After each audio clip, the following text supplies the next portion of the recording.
mention roses, you might automatically think of the association with love or her delicate fragrance, but there's far more to this plant than meets the eye or nose. She's actually a very versatile, nutrient-rich flower who can be used in many different ways, medicinally and energetically.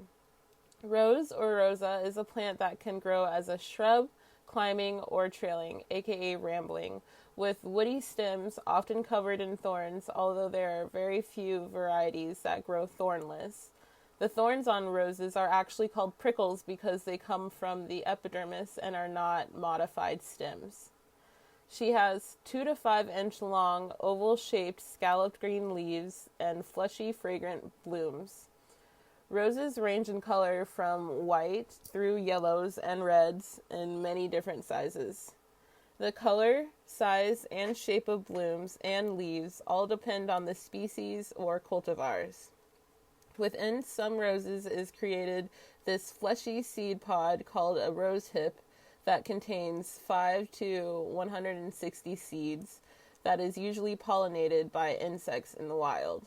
Many cultivars of roses are too tightly petaled to be pollinated. Rose hips are usually red, but can also be purple or black, and are one of the best sources of vitamin C out of any plant. As one of the oldest flowers, people are not certain where she started growing. Roses are said to be native to Asia, Europe, the US, Africa, and Central South America. She grows best in USDA hardiness zones 7 through 9 and enjoys well-draining, deep, loamy soil. Roses are influenced by the planet Venus, the element of water, and the sign Taurus. She is also closely associated with the goddess Aphrodite, the Greek goddess of beauty and love, and the Orisha Oshun. We utilize the flowers and rose hips in creating medicines and in rituals alike.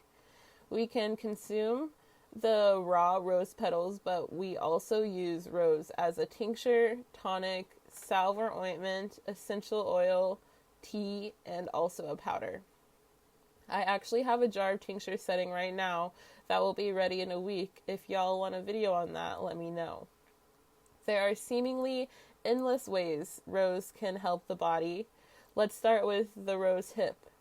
They are an amazing source of vitamin C, remedy for rheumatoid arthritis, reduces symptoms of knee and hip osteoarthritis, helps the immune system, and helps facilitate one's metabolism. Next to the flower. So I searched and did not find a definitive answer as to which species are most nutritious, but I was constantly pointed towards these few species when inquiring about maximum medicinal properties.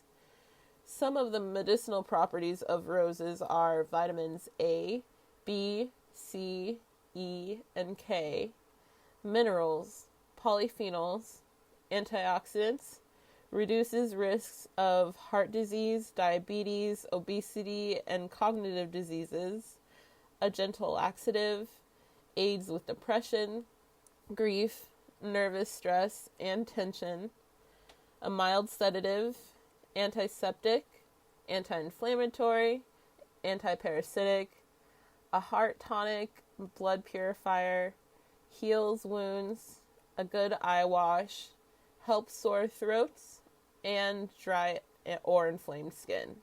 Do not use rose hips without physician's approval if you have sickle cell disease, and do not use sprayed roses at all. Rose has been one of the plants with the most variety of ways to use her.